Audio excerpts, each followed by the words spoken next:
you're looking out the window and you're clearly seeing people are going toilet. They're going toilet. They're going walking to the fields, and yeah, this is like the norm.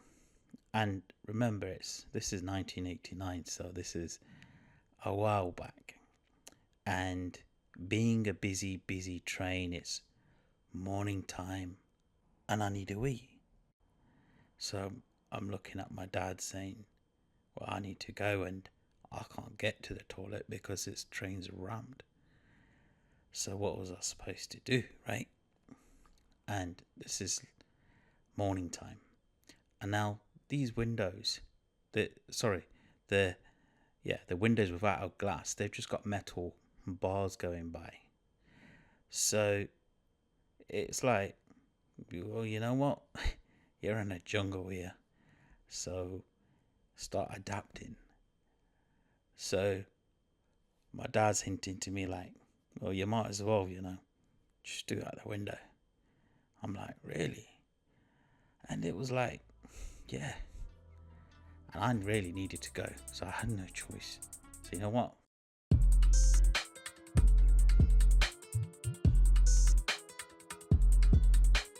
Do you know when you start a new episode and you get comfortable and you're about to start?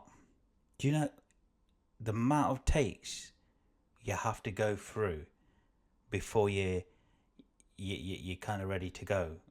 I swear, the amount of takes I've done, I've sat here for about 8 minutes, and I'm like doing this intro, and the amount of times I've done it. But I promise you, this time I'm gonna floor it, and I will. And here it goes in 3, 2, 1. Bro, there's certain trips that leave something with you. When we go somewhere, when we travel, there's certain trips that we bring something back, like a mental souvenir, and we bring that back with us. Have I already said that? Bring that back with us. So this is what I mean by this is it's either in language, it's a certain idea, or a certain dress sense, some particular sounds that would take you there, or smells even. And this happens with characters as well. Sometimes you meet certain characters, and you make friendship with them and you stay in touch, or just like casual people you meet, and they make you smile, they make you happy. I remember being in Egypt, and we was on this tour for the day, and with this tour, a cameraman comes with you, and he became not only the cameraman but kind of an entertainer as well throughout that day.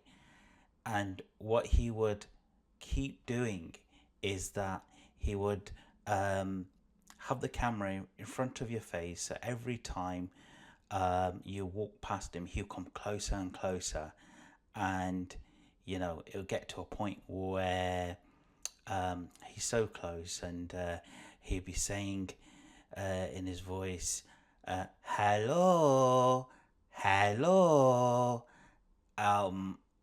By the end of the day, it was like, please, just shut up, please. He was really, really getting on your nerves. And we came home, and me and my kids to each other for about good 2-3 weeks. We would just keep on saying to each other, hello, hello. So yeah, that stayed with us, and every time we say it, we just like laugh and always remember that guy from the Egypt trip.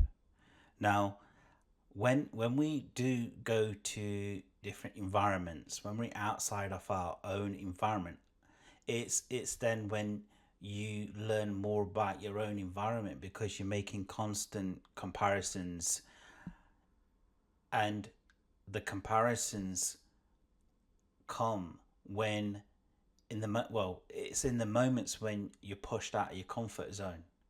There's certain things that you would do or say that you wouldn't really do if you was at home, and you will make these mental mini comparisons, and that's when you begin to learn more about your own environment and where you're from and how things roll.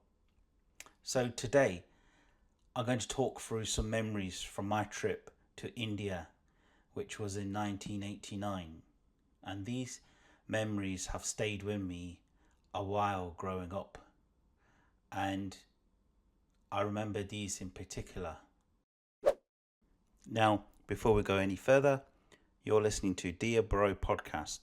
I'm your bro Inde. By listening, you're a gender neutral bro. Here you will find we talk of stories that promote self-development so that we can connect, and by sharing and contributing towards a brotherhood. Your weekly self-discovery letter to every soul searcher, people watcher, sleeper, a daydreamer, a growth seeker. You get it. With India, all I had heard was that it's very, very far. It's very far. And my head was like, well, really? Because you got to remember, I was about 7, 8. And I'm 43 now. And I was like, does it have a sky? Is it going to be blue then? I guess if it does have a sky, it can't really be that far then. It's going to be somewhere on the same planet. I'm describing India in 1989, and that was my personal experience. And what you got to remember, that a lot of it has changed, completely changed culturally. There's been a lot of developments in society as well. And I mean, my experience was when the horse rides, even that was a taxi and that was a thing, and now it's all Uber, and so it's a huge change. And the time I went was in September 1989 for 6 weeks, which was quite a lot for someone to go for the first time abroad. I'd never been on a plane before. Passports were made for the first time, and the airline was called Iraqi Airlines, so you can imagine how far back and the condition of the world was in was different. Very different. Iraqi Airlines, and I even remember the paper printed ticket where it had a green looking, I think it was some sort of a bird, a green looking bird on the paper ticket. And this flight was going to change in Baghdad, and I had never been to any new country, so I guess Baghdad was the first new country I stepped my foot in. It wasn't India after all then. And just to point out how innocent I was to this traveling, I didn't know that in different countries there were different currencies. So I remember before the trip I was so excited that I would be saving up for the trip, thinking, oh, I've got £3 now, I've got £8 now, thinking I've got all this money to spend. But what I didn't understand, that, well, pounds don't work there. I remember when we were at Baghdad airport and in the duty free, I went over to the toys area, as you would do, being 7, 8 year old, and seen this yellow truck, and I saw it and I was like, yeah, I want to buy that. But then when I asked the lady how much it is, and she came out with some other currency. And I was like, what? And she was like, well, that's how much it is. And then she showed me the money of what their money looks like. And I remember it had this guy on it with a tash. Obviously, it was Saddam Hussein. And that told me, wow, we don't have that guy. We've got a woman on our fivers and tenors being Queen Elizabeth. This was an eye-opener. Now, when we arrived in Delhi, the money again was different. This time, there was another guy, a bold guy. I had a look and it was Mahatma Gandhi on it. But at the time, I wasn't aware. I thought, cool, they got different paper. So there was no 10p or 50p going on here. So that £4, £8 could wait for now. Moving on. So I clearly remember the street where our house was, and our house was in Delhi. And the street was very, very dusty. And the house wasn't like a shape of a house, more like an outside sort of a shed. And it was cool inside. And I remember you would sit in there and you would look through the doors that would then lead you to the view of the street outside. And you see cows passing the gate, and this became normal. You know, it was just normal seeing a cow pooing or just want to sit outside the street wherever they want. And this became normal to see these cows on a daily basis. Sometimes you'd get trolleys, people pushing trolleys and selling vegetables and calling out people, so people will stop them and buy their vegetables. And those sounds are very, very distinctive in the way they call the customers down. And just before going on this trip to India, I got these. Well, me and my brother, we got these radio control cars. Red, had a little mini suspension, and it was more or less top of the range radio control car. The batteries were like the decent, proper, heavy batteries, so there weren't no mediocre these radio control cars. And my dad suggested that, you know, we take it with us to India. And so there I was, quite innocently settled down in our house in Delhi and on the dusty road. And I was like really giving this radio control car, giving it some push and doing like spins on it and enjoying that dust moving and thinking, yeah, this is amazing. I've got like a whole street for my radio control track. So yeah, things kicked off pretty well. There was this boy though, and this boy was from next door, and I didn't know him, and he was little as well. And he's kind of hinting to me that, you know, can I have a go? And I'm looking at him, and I want to be well mannered and, you know, behaving, and don't want to be disrespectful or don't want to be being rude to him or anything. And he asks like, can I have a go? And then I'm like nodding my head. I was thinking, yeah, he wants to have a little go. And then I gave him the controls, and the next minute he picks up the car and he runs and takes it into his home. I'm like, hang about, what's happening? So I dared to follow him up to his gates, and I'm thinking, oh, I can't really go into his front yard because, I'm invading into his house, and I'm being all innocent and thinking, oh, you know, well, I can't really step in. So I'm slowly sort of backing off and going back into my yard next door, empty handed. And I thought, hang on a sec. He's got my radio control car, so I thought, hang on. I went back. I opened his gate. I went right up to him. I snatched it back off him. And yeah, it felt harsh. But I guess I had to boy up.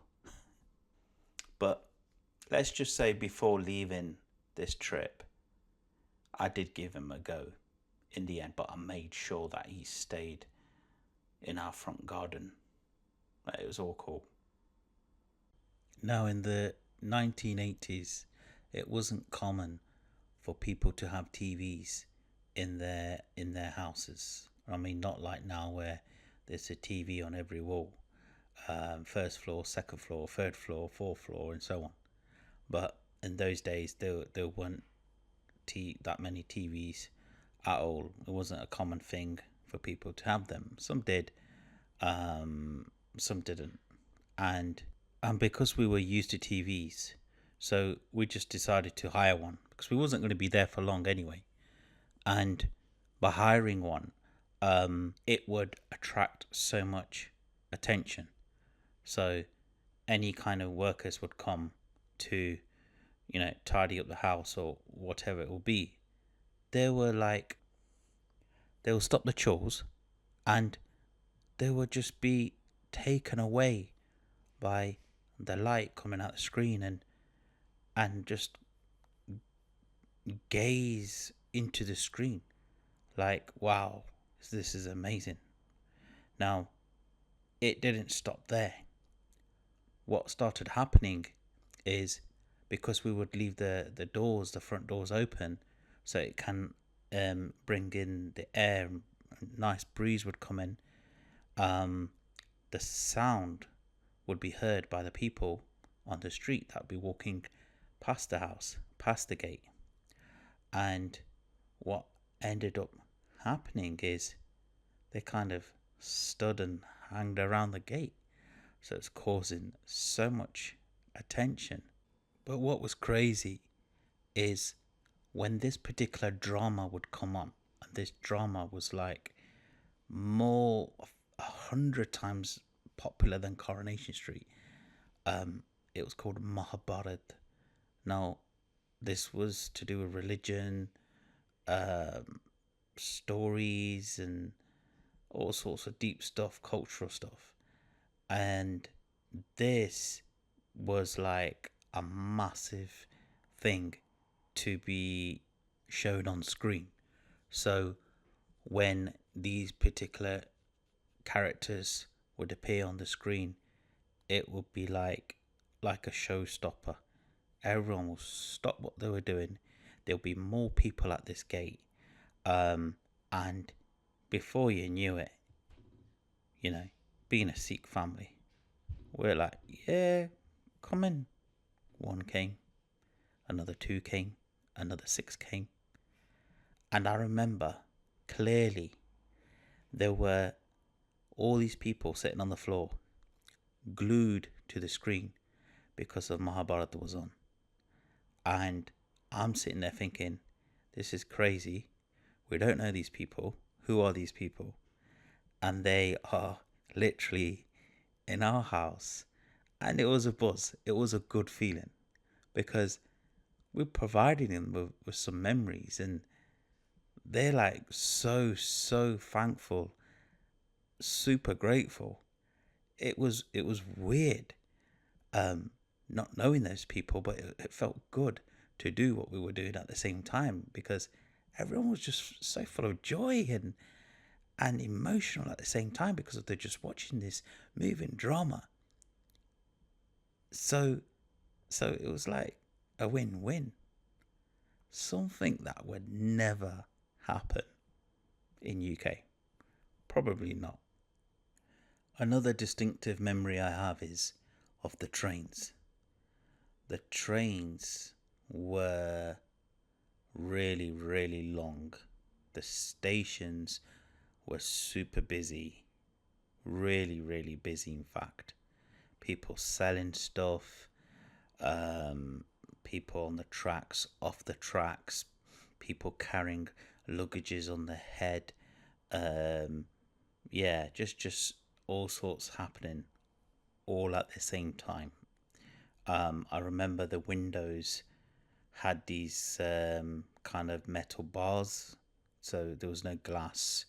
They're just these metal bars, and inside the train they had these bunkers, which was really, really, and these bunkers will be above the seats below, so there'll be like a ladder attached to the side of these bunkers to get to the top, so you could lie down, or you could fit two people at the top, and then opposite there'll be the same size seat.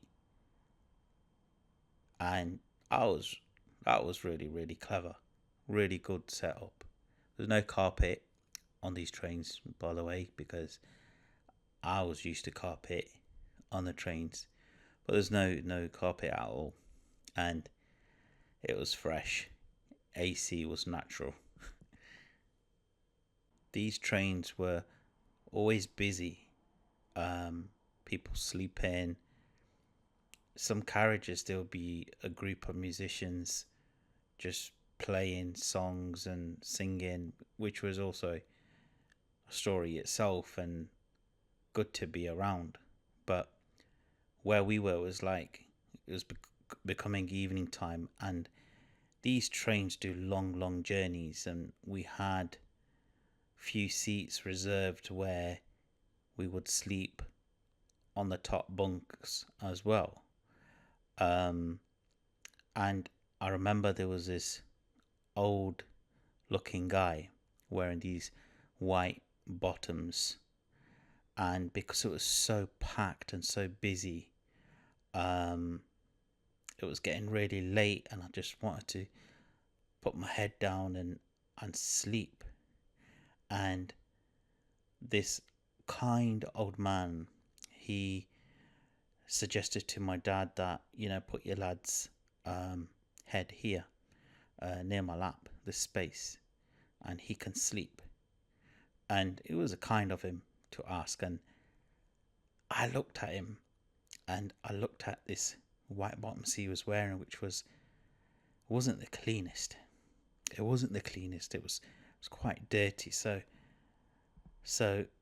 I was like, nah, I'm not gonna put my head there. But in the end, when I got up, it was early morning time. I got up, and I'd noticed that I had some blanket underneath my head, and the man had put a blanket underneath my head, so my head wasn't touching anything else. And that was really, really kind of him. And as I woke up, he asked me, are you okay? And I just looked at him, and I just nodded my head. I just nodded my head, and I was like, yeah. I mean, it was kind of him. It was comfortable. I slept. I was feeling good. And then my dad just looked at me, and he just smiled. Now, this is India, so it's morning time, and you're looking out the window, and you're clearly seeing people are going toilet. They're going toilet. They're going walking to the fields, and yeah, this is like the norm. And remember, this is 1989, so this is a while back. And being a busy train, it's morning time, and I need a wee. So I'm looking at my dad saying, well, I need to go, and I can't get to the toilet because this train's rammed. So what was I supposed to do, right? And this is morning time. And now these windows, the the windows without glass, they've just got metal bars going by. So it's like, well, you know what? You're in a jungle here. So start adapting. So my dad's hinting to me like, well, you might as well, just do it out the window. I'm like, really? And it was like, yeah. And I really needed to go, so I had no choice. So you know what? I went, yeah, okay. And I done it. I'm doing it. And I clearly remember these two men as they were walking down the track. And I'm like, yeah, don't mind me. Just having my morning wee. They're just, yeah, whatever. They just walked around, carried on walking. And that was that. No big deal, no drama. And that's it. My wee was done. The morning had started. Now, when you think of India, you think of Taj Mahal, Golden Temple, and one of the places I went to was Golden Temple. And this was a special visit because I had never ever been to Golden Temple. And from a very, very young age, I had always seen the pictures on the wall around people's houses, my own house, of Golden Temple. It was a place to visit, and I remember feeling so emotional when entering into the area. So Golden Temple is surrounded by water, and yeah, it's amazing place to be, especially at a young age. And by now, when before going into temples, usually you would have a dip into the holy waters uh, before going inside. So by now, I became used to doing this, and so I'm inside Golden Temple, and these marble floors, really, really warm, pure white. The sun is beaming down on them, and I've had my holy dip in the water. Now, going to a place like Golden Temple where it has so much history, where you feel it, you feel the history, the heartache, and what has happened not too long after 1984.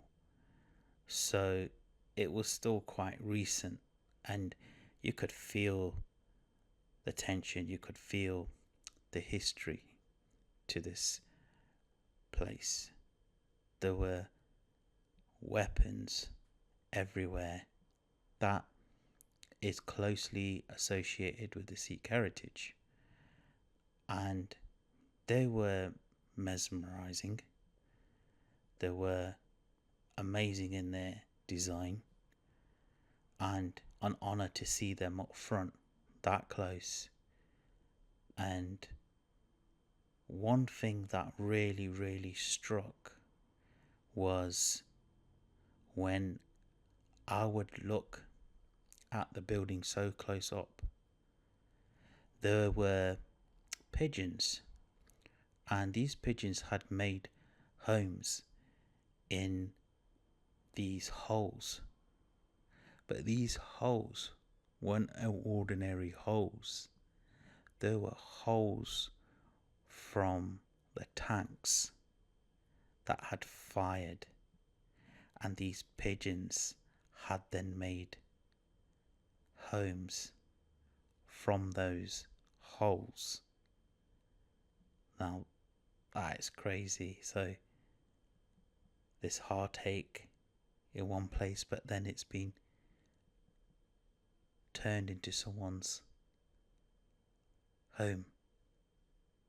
And I clearly remember seeing these around the building where these pigeons have made themselves homes, and then to question and find out how those holes were created, and learning that, wow, this place was attacked, and that's how these holes, that's how they happened to be there. And there were these bullet holes as well on other places, surrounded around the building as well. And yeah, that was extremely moving to witness. During this 6 week stay, there was illnesses, happy moments, sad moments of just missing home, but then going to these new places and learning about them. Sometimes it'll be new food that you tried and tasted and liked or disliked. There were places where you're not comfortable, there's too many mosquitoes, and so forth. So the 6 weeks were up and down. But I clearly remember the day when we was getting ready to go to the airport. I was finally feeling better, I had some energy, and throughout my time I had worn flip-flops and shorts or sandals, and after a long time I was going to the airport, I'm going home, so I remember dressing up. I put my shoes on after a long time, socks on, and these creamy chinos, and I had this green wallet that I attached to my waist. And it was a good feeling that day, knowing, wow, we're gonna go home, we're gonna go back to normal. I was just happy about being back to my habitat and my own place, my own environment. Yes, I was going home, back to a bit of mash and mushy peas and chips, all that food I wasn't having when I was there for the 6 weeks. But clearly I remember coming back, and the first food that we had was an English breakfast, and I remember picking up the knife and fork and appreciating to be home, having the taste of egg and a toast with butter on. It was good to be home.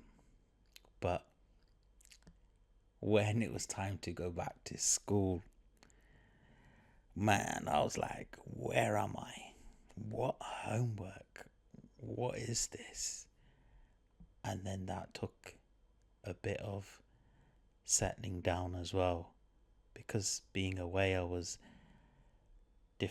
had different sleeping patterns, and I had to settle in and work my bearings out, and that was a challenge itself.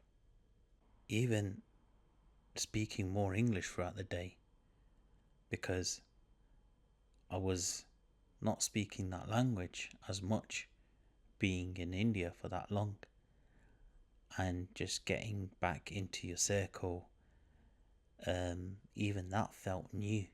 But hand on my heart, that was one trip, I can still clearly remember, and it stayed with me for this long. That was an 8-year-old version of me that has built towards today's 43-year-old version. Even though this trip allowed me to open up to do things that I wouldn't normally do, to try different foods and be in different uncomfortable environments, like sometimes sleeping outdoors, and sometimes just getting ill by certain different foods. It helped me to build that resilience helped me to adapt to situations, even if it meant to be pissing out of a train. Even when the kid took my radio control car, and then for me to take action, something that I wouldn't usually would do, um, being in UK, and so it was a certain street sense that took over, and I had to change and adapt. It was this experience that contributed towards my view of the world, from thinking that currency is all the same around the world and it just carries through. But going to places like the Golden Temple and seeing these other places, that history does inform you about the identity, about your roots, even though that growth and resilience that stayed with me, it shaped that character today to be more aware and tolerant. And this is in fact has inspired me to then plan a future trip to a rural side of India, like Nepal or somewhere, with my kids, and probably leave iPads home and screens home. And it's going to be interesting, like the first few weeks. I can imagine, why are we here, what are we doing, what are we doing this for? But I know that there's going to be certain gems, moments, experiences that are going to be discovered in that journey that will teach them about another side of life, and see what comes out of that. And who knows, I might vlog it or see how it goes. But I want to jump off, and at any point, if you did relate to this, in return, join the brotherhood by following, leaving a review or a comment, and I hope to bring better quality content for you. Thank you, bro.